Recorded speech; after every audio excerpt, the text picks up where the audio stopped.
Un fœtus d'environ 9 mois en état de décomposition a été découvert dans un champ de quartier permanent dans la localité de Lille, dans le département du Mongo, repris dans ce journal sur les circonstances de cette découverte au Macabre. Dans la capitale économique du Cameroun, Douala, ce sont des présumés faussaires aux arrêts. Des œuvres et des cachets des documents officiels estampillés par des signatures des autorités de l'administration. Rassurez-vous, nous ne sommes pas dans un bureau d'une administration du Cameroun. Si nous sommes dans les locaux fiscaux et même commerciaux.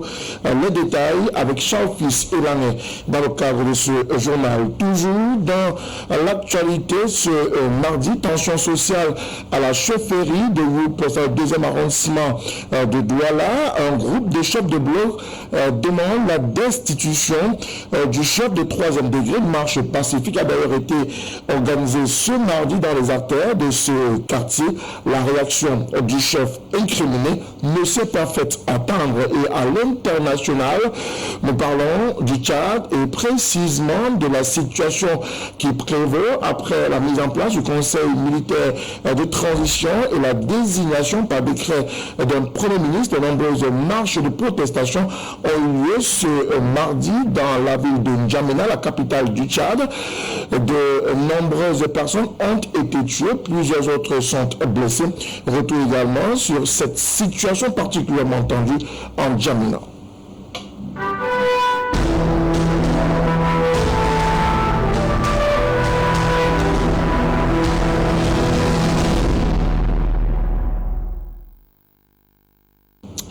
Madame, bonsoir. Monsieur, bonsoir. Merci de votre fidélité. Bienvenue à ce rendez-vous de l'information sur la télévision du Monde. Une édition que nous ouvrons par ce fait société à Loum où un fœtus d'environ 9 mois a été découvert dans un champ au quartier Permanence. Nous sommes là dans le département du Mongo. Ce sont des odeurs nauséabondes qui ont alerté les populations qui très rapidement ont interpellé les autorités. Rappelons aussi que la génitrice criminelle est actuellement en cavale et elle reste recherchée par les autorités policières. Georges Médina et Jeanne Monta.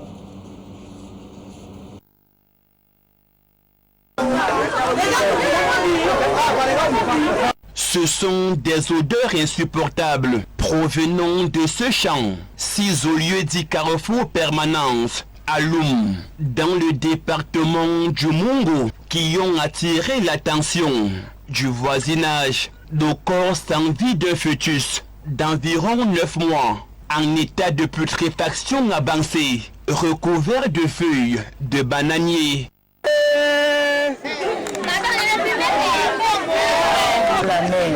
C'est un petit garçon d'environ 8 à 9 ans qui découvre en juin.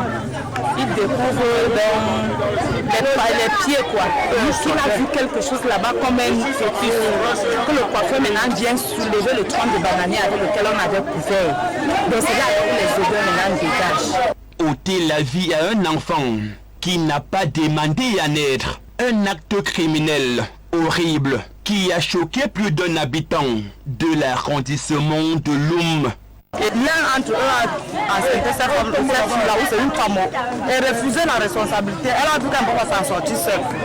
Mais au lieu qu'elle jette, elle vient même me donner parce que moi je suis mère d'enfant, elle venait d'accoucher, j'ai perdu mon bébé. Elle pouvait même venir me donner mes consommes même avec. Moi, mes courage chez moi comme ça, quand peut-être le bébé encore vivant. Pour que je prenne même. Je supplie même qu'on me donne. Je me console avec. Elle dit chez l'enfant, je ne voyais pas. Elle ne voyait pas. Pourquoi il va déployer à l'hôpital? Oui, non.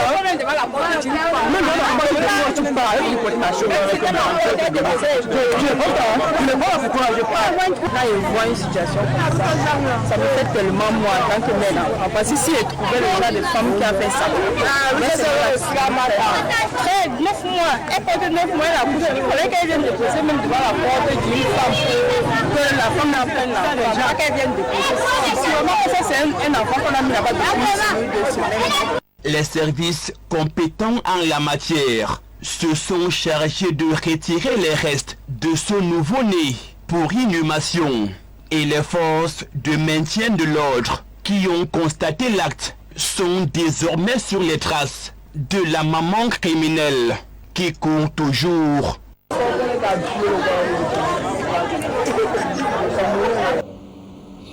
Nous restons dans le chapitre des faits de société, des faussaires interpellés et mis aux arrêts par les éléments de la police nationale. Ils ont été présentés ce mardi dans les locaux de la police judiciaire 6 au quartier administratif de Boumandjo. Il est reproché à ces présumés faussaires la fabrication et la vente de faux timbres communaux et fiscaux.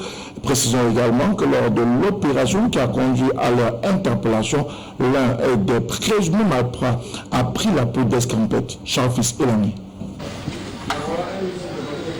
Des timbres et des cachets de documents officiels estampillés par des signatures des autorités de l'administration. Rassurez-vous, nous ne sommes pas dans un bureau d'une des administrations du Cameroun. Aussi, oui, nous sommes dans les locaux de la police judiciaire de Douala qui vient de saisir un laboratoire de fabrication des timbres fiscaux et administratifs. Les responsables de ce secrétariat d'un autre genre sont ces deux concitoyens accusés de faux usage de faux et usurpation de titres. Nous avons trouvé des timbres fiscaux environ une cargaison de 1061 timbres fiscaux faux. Bon, et selon nos investigations, nous avons passé le temps que le ministre nous avons passé le temps à appâter l'auteur, à appâter le complice de Dikong qui émet ces faux timbres. Jusque-là, il n'est pas tombé dans notre menace. Mais nous, de la division de la police judiciaire, et particulièrement la brigade anti-gang littorale, nous n'avons ménagé aucun effort en ce qui concerne ce genre de fléaux. Nous allons mettre la main sur tout. Avec cette imprimante, Akamba Hubert et Dick Kongé Elombo, présentés à la presse ce jour, sont accusés de mener savamment cette activité au profit de certains usagers qui pensaient parfois déjouer la rigueur de l'administration en s'offrant les services de ces derniers. À titre de rappel, le code pénal camerounais sanctionne de faux en écriture. La peine d'emprisonnement en cours est de 3 à 8 ans et une amende de 50 000 à 1 million de francs CFA.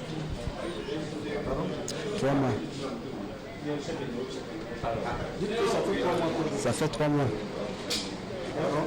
Ça fait 3 mois que je gère cette activité.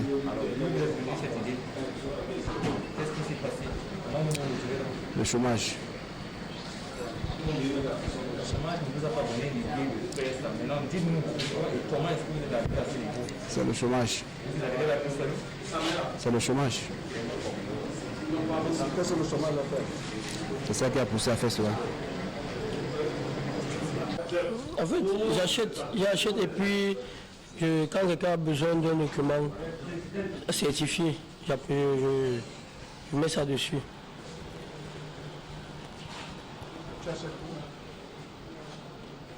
Chez l'homme que vous venez d'interviewer là.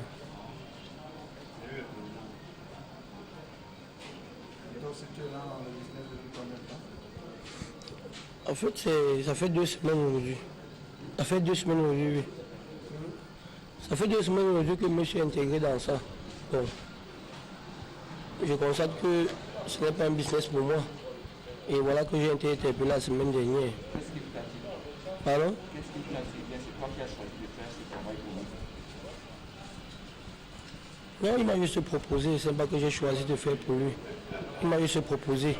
Et puis j'ai vu que ça pourrait être rentable pour moi. Je me suis lancé dans ça. Bon. Comme on dit, il y a les gens qui sont faits pour ce qui est bien et d'autres qui sont faits pour ce qui n'est pas bon. Si tu forces, ça ne peut pas aller avec toi. Et voilà ça. Je me suis retrouvé. Le cas de ces présumés faussaires sera connu une fois qu'ils seront devant le procureur pour la suite de la procédure judiciaire. Par ailleurs, la vigilance est de mise pour chaque usager qui doit se rassurer de l'authenticité de chaque document administratif, sinon il n'est pas impossible qu'il soit considéré comme un complice. À bon entendeur. Nous restons dans le chapitre des faits de société et nous évoquons cette tension sociale au quartier Youpe. Nous sommes là dans le 2e arrondissement de Douala. Un groupe de chefs de bloc malheureusement destitués par l'autorité administrative a organisé une marche dite pacifique dans les artères de Youpe ce mardi pour demander le départ et la destitution du chef de 3e degré, le chef incriminé n'a pas fait attendre sa réaction. Jean-Jémy Edna et Patrice Foucault.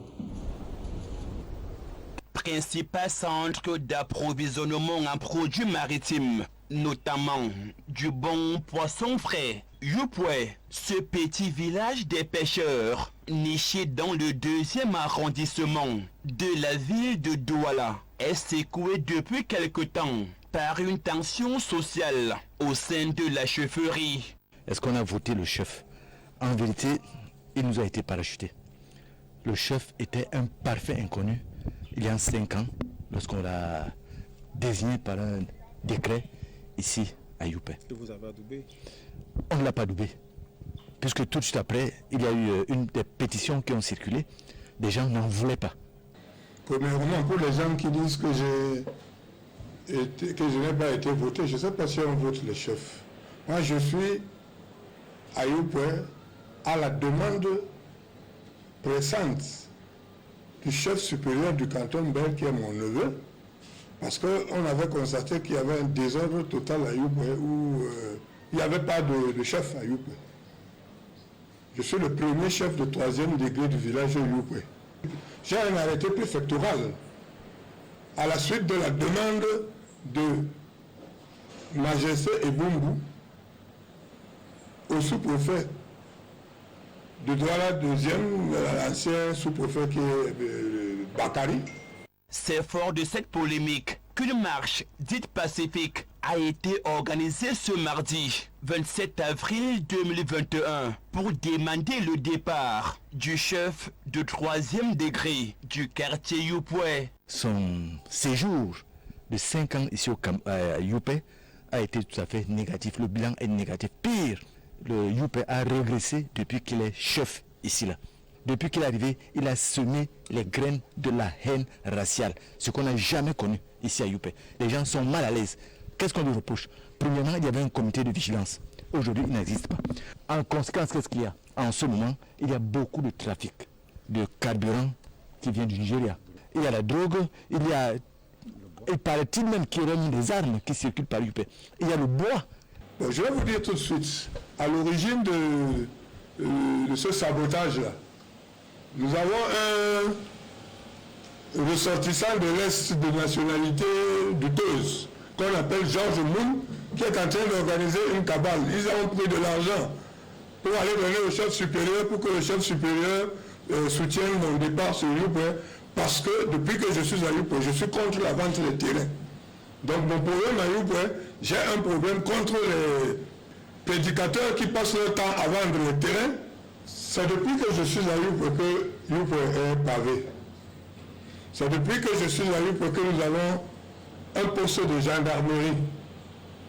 Je suis en train d'aménager des plages pour éviter que Youpé ne soit plus pénétré directement par des pirogues, parce que Youpé est à l'entrée du Cameroun.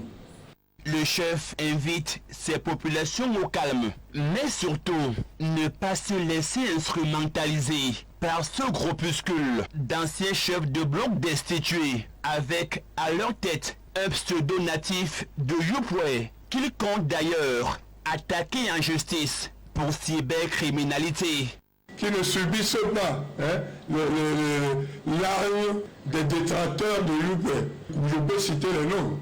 D'ailleurs, j'ai déjà engagé des démarches pour mettre fin à cette gabéchie, parce qu'il y a un groupe qui s'est formé à Youpé, un groupe d'anciens chefs de bloc qui ont été destitués officiellement par la chefferie et par le sous-préfet, qui ont donc fait un petit groupe de déstabilisation. D'abord, je suis en train de les poursuivre en cybercriminalité, parce qu'ils prétendent, ils ont dit que Bokom qui est en train d'arranger Youpé, parce que nous n'avions pas les moyens pour faire les travaux que Bokom est en train de faire. Ils disent que Bokom m'a donné à moi et à mon sous-préfet 600 millions de francs. C'est dans les réseaux sociaux que je suis d'ailleurs en train d'attaquer. Donc, vraiment, leur petit mouvement d'humeur là, les gens qui le font sont ciblés. Je vais les poursuivre par la voie naturelle, par la voie juridique. C'est un calme apparent qui prévaut en ce moment au quartier Youpoué à Douala, en attendant une sortie éventuelle de l'autorité de tutelle. Après Youpol, les choses semblent revenir progressivement à la normale et dans le Cameroun, la sérénité, mettons le cap à l'extrême nord du Cameroun où il est question de la situation sécuritaire qui était au cœur d'une concertation et des travaux du comité de coordination de maintien de l'ordre. Les travaux étaient présidés par le gouverneur de la région de l'extrême nord du Cameroun. Midi Awa Bakari a profité de l'occasion pour prescrire aux responsables de forces de l'ordre et de sécurité le renforcement du dispositif sécuritaire au poste frontalier, mais bien plus le respect strict des mesures barrières. Patrick Gagnon et Casimir Banti. La situation sécuritaire nécessite de nouvelles mesures dans la région de l'extrême nord. En lançant ces travaux, le gouverneur de la région a invité les 6 préfets, le commandant de la 4e région militaire ainsi que celui de la 4e légion de gendarmerie à renforcer les dispositifs en place dans la zone frontalière. De revoir la sécurité transfrontalière, mais également le problème de Covid, où nous faisons face à une région vague. Donc, la sécurité transfrontalière, les professionnels, vous savez, nous partageons le plein nombre de frontières avec le Nigeria et le Tchad. Nous, le Tchad, nous avons pratiquement 3 départements qui sont frontaliers à la République du Tchad, il y a le Lebo, le Chari, le Maïkami et le Maïdanel. Donc, nous allons examiner, comme d'habitude, ce n'est pas nouveau, mais c'est juste dans la perspective de réussir, de revoir notre dispositif qui est d'ailleurs toujours présent, pour faire venir des preuves, servir de nous faire tourner de plus de contacts. Dans cette tournée-là, la sécurité était mise en exergue. Avec ce qui veut se produire, nous devons davantage nous remobiliser à niveau de vigilance, à accentuer le contrôle du biais des personnes pour la protection du territoire national. La vigilance doit être de mise dans la lutte contre le Covid-19, dont la deuxième vague est de plus en plus inquiétante. Au cours des 2 derniers mois, l'extrême nord a enregistré 179 cas positifs, ce qui porte aujourd'hui à 398 le nombre de patients pris en charge dans la... Cas de Covid positif, on a enregistré presque une quarantaine de décès. Nous disons que c'est déjà trop. Mais également nous constatons de l'autre côté que les gens ne sont pas très avertis. Nous le constatons dans les mosquées, dans les gares routières, dans les églises. Il était donc important de mettre un accent particulier sur ce volet également pour demander aux gens davantage à appliquer les mesures barrières. Mais également pour dire que le vaccin est là, pour ceux qui ont la possibilité de se vacciner, ils ne doivent pas hésiter à prendre le vaccin. Tous les départements ont chacun ce premier vaccin Sinopharm que nous avons reçu il y a 2 semaines. Le gouverneur de la région Midi Awa Bakari a mis à la disposition de la délégation régionale de la santé pour l'extrême nord 23 772 vaccins Sinopharm et plus de 50 000 doses de vaccins AstraZeneca. Problématique de la vaccination, le programme national de vaccination est désormais élargi autour de la lutte contre la pandémie Covid-19, mais pourtant la deuxième vague qui se veut de plus en plus sont pour la plupart sceptiques quant à la vaccination qui a été l'option mise en route par le gouvernement de la République pour venir à bout de cette pandémie coronavirus. Contre cette pandémie, donc, entre manque d'information et crédulité, chacun des doigts il va de son commentaire. Retrouvons dans ce reportage Patrick Gagnon et Patrice Foucault. Plutôt le 12 avril dernier, le vaccin contre le coronavirus administré actuellement au Cameroun est diversement apprécié par certains habitants de Douala. Personnellement, je suis contre ce vaccin. On pourrait vraiment craindre de ce vaccin parce que malgré toutes les études qui ont été menées jusqu'à présent, nous les habitants, disons du monde entier, comme le Cameroun fait partie d'un monde planétaire, de la mondialisation, d'un monde planétaire, on ne sait vraiment pas. Les Blancs doivent d'abord essayer sur eux, même comme j'ai suivi, qu'après ça coagule le sang. Là, si les membres du gouvernement ont pris, ils doivent aussi amener aussi les membres de famille, comme les enfants aussi, ils essayent aussi. On voit aussi comment ça fait aussi sur eux, comment ça réagit sur eux. Entre scepticisme, manque d'information ou tout simplement incrédulité, chacun trouve des raisons pour dire non au vaccin, pourtant pas obligatoire. Là, je ne peux pas dire oui ou non parce que je n'ai pas assisté, je ne fais que voir la télé. Là, je ne peux pas répondre à cette question et être sûr à 100% si le vaccin est vrai ou pas. Si c'est réel, s'ils ont vraiment pris ce vaccin-là, je ne peux pas répondre. On n'a pas eu vent, on a juste eu certaines informations venant de l'Europe qui concernent vraiment des personnes, qui concernent vraiment les Occidentaux qui envoient les messages aux Africains pour leur dire de se méfier, de ne pas prendre que ce vaccin cause vraiment des dégâts à l'extérieur du... Au-delà de l'aspect économique et de l'appétit financier que suscite la vente des vaccins dans le monde, son efficacité demeure primordiale. Les gens disent que les gens meurent. Qu'est-ce que nous avons? Vous savez, aujourd'hui, la communication est devenue un genre. Dans les années passées, l'année dernière, on disait non, il n'y a pas cette maladie. Rien n'est caché derrière cela. Tout le monde en sait. Chaque, je dirais, laboratoire voudrait vendre ses produits. Il y a lieu de dire non, l'autre n'est pas efficace et les gens en meurent. Et nous croyons qu'il n'y a pas de produit 100% ou bien zéro avec zéro risque. Nous avons la position pour cela du comité scientifique gérateur. 2 semaines après le lancement de la campagne de vaccination volontaire contre le coronavirus, les Camerounais dans leur grande majorité demeurent sceptiques quant à l'efficacité du vaccin Sinopharm ou AstraZeneca. Et puis toujours en rapport avec la lutte contre la pandémie Covid-19, au plus fort, le déclenchement de cette pandémie, le Cameroun a obtenu un prêt de plus de 208 milliards avec le Fonds monétaire international. À date, les exigences du Cameroun n'ont toujours pas été respectées. C'est d'ailleurs la quintessence d'un constat fait par l'organisation internationale Human Rights Watch qui pense ainsi le pays de Paul Biya. Au déclenchement de la pandémie coronavirus dans le monde et au Cameroun, le Fonds monétaire international a accordé 2 prêts d'urgence au pays de Paul Biya, soit un total d'environ 208 milliards de francs CFA.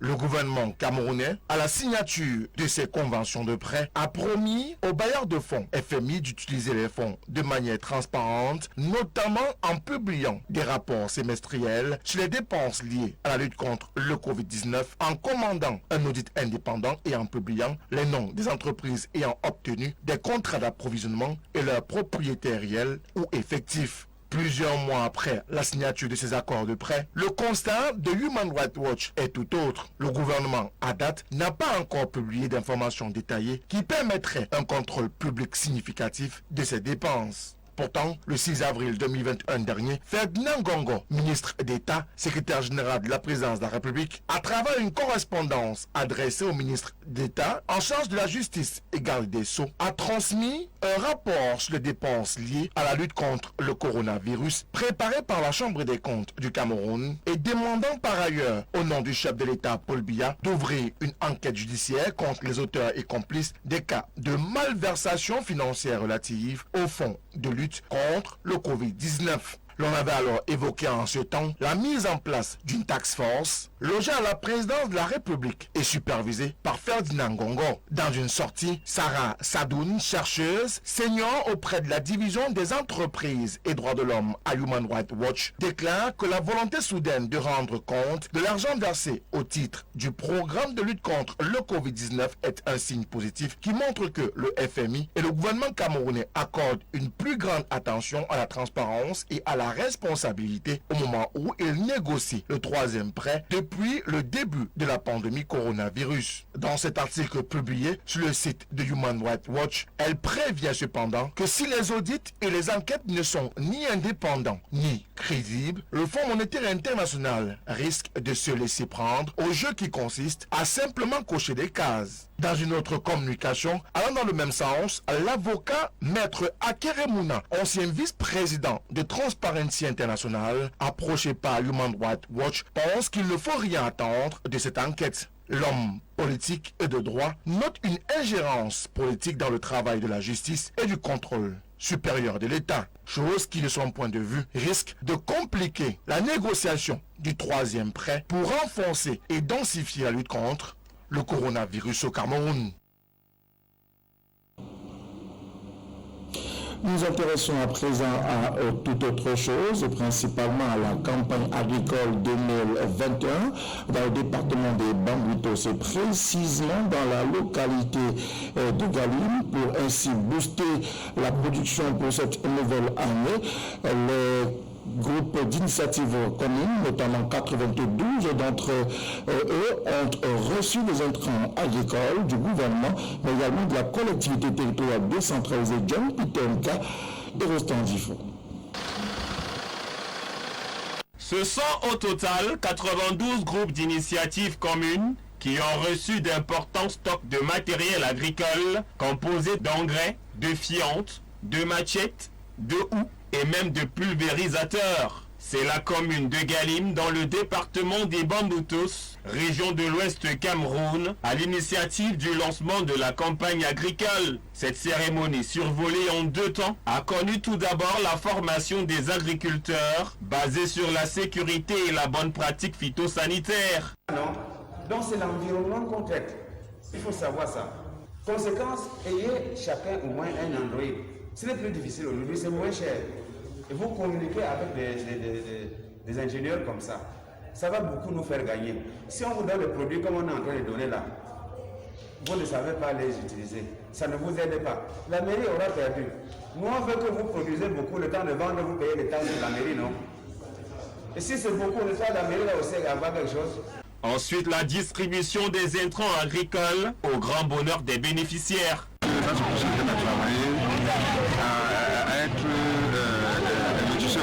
Je suis fier. C'était pas là-bas, non? Il me plante et avoir une réussite pour nous conseiller de voir ce que je peux faire. Peut-être en bas aussi, on va aller voir. Merci. On va penser à nous en cette période de retour de pluie où tous les plantes dans le secteur maraîcher ont besoin des engrais, ont besoin d'une assistance matérielle.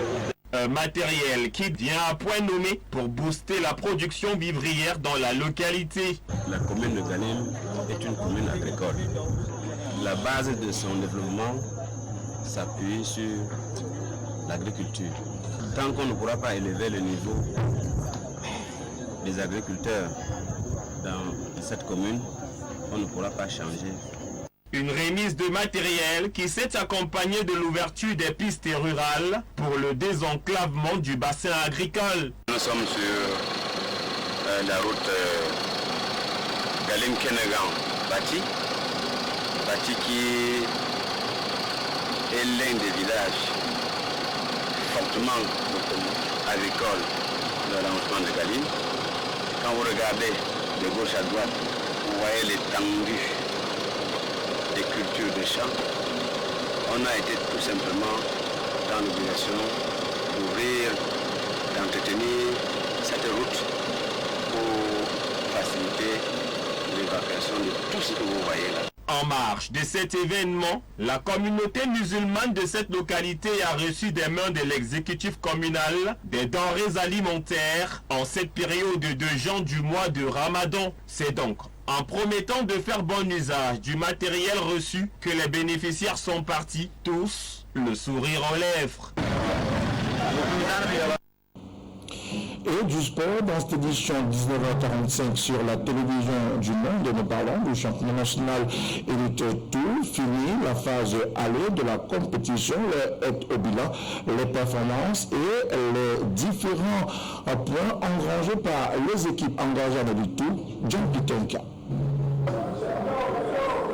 Le littoral est le principal perdant de la phase allée du championnat national Élite Tour, à part la Dynamo de Douala qui fait sensation dans la poule A avec 10 points moins un match et un rang de deuxième. Les autres plénipotentiaires de la région sont englués au fond du classement. Dans la poule A, AS Matelo de Douala est 7e, synonyme de dernier avec 4 points seulement. En 6 sorties, le club a enregistré une victoire, un match nul et 4 défaites. Dans la poule B, le seul club du littoral en lice est dernier, le Léopard Sportif de Douala, puisqu'il s'agit de lui, a le bilan le plus pire du championnat en 6 matchs, 0 victoire, 3 nuls, autant de défaites et seulement 3 petits points au marquoir, un bilan que les Banabandjo doivent très vite améliorer s'ils ne veulent pas redescendre en régional. Du reste, Rassan de Bafoussam est le solide leader dans la poule A avec 13 points, alors que Stade de Bertois caracole au sommet du classement de la poule B avec 12 points. Ce dernier a même d'ailleurs le mérite d'avoir la meilleure attaque du championnat avec 9 réalisations, et la meilleure défense est celle de la Dynamo de Douala avec 3 buts encaissés. 82 matchs sur l'ensemble des 2 poules ont été joués pour un total de 82 buts, soit 40 dans la poule A et 42 dans la poule B. C'est donc une première phase qui a tenu toutes les promesses et le rendez-vous de la phase retour annoncé le week-end prochain promet des étincelles.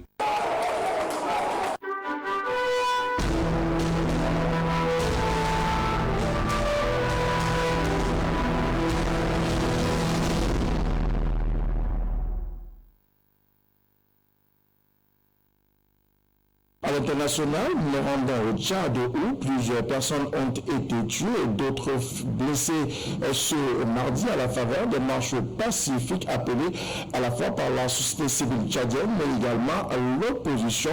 Les dites marches pacifiques ont d'ailleurs été interdites par le tout nouveau Premier ministre de transition Albert Paini Padaké. Mobilisées en nombre, les forces de l'ordre tentent de contenir la braise. Hostile au pouvoir en place, des dizaines de personnes ont bravé l'interdit et investi les rues de N'Djamena. Une réponse à l'appel de partis d'opposition et d'organisation de la société civile. On est fatigué de la monarchie du Tchad. On est fatigué. On veut juste que la France nous libère de ce problème. Dans leur vision, le conseil militaire de transition dirigé par le fils du président Déby. Dans un message adressé à la nation, il promet d'œuvrer à la rédaction d'une nouvelle constitution sans préciser de calendrier. L'objectif du processus est de nous permettre d'organiser des élections démocratiques, libres, transparentes, dans le meilleur délai. Depuis Paris, la situation est suivie de très près par Emmanuel Macron et son hôte, Félix Tshisekedi, le président de la République démocratique du Congo. Je veux être ici très clair. J'ai apporté mon soutien à l'intégrité et la stabilité du Tchad très clairement à N'Djamena. Je suis pour une transition pacifique, démocratique, inclusive. Je ne suis pas pour un plan de succession. Et la France ne sera jamais aux côtés de celles et ceux qui forment ce projet. Sur le Tchad, nous avons parfaitement le même entendement. Il faut très vite revenir à l'ordre démocratique. Pour l'heure, pas de changement significatif puisque c'est Albert Paini Padaké qui a été désigné Premier ministre.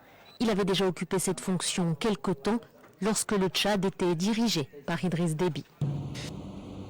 Et puis toujours à l'international, les 3 Européens enlevés au Burkina Faso ont été retrouvés morts. L'information a été rendue officielle par les forces de défense et de sécurité. Bonjour, il est question de 2 ressortissants espagnols, d'un Irlandais également. Que savez-vous exactement de ce qu'il a pu se passer ? Oui, tout à fait. Donc il y a eu j'ai pu recevoir des images sur lesquelles on voit 3 dépouilles et leur matériel.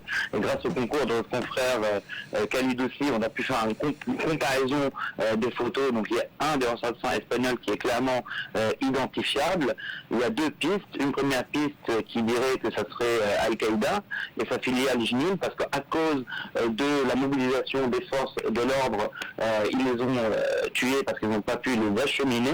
Ça, c'est une des deux pistes qui fait penser aussi à la prise d'otage au Bénin, qui a été interceptée au Burkina Faso par les forces françaises.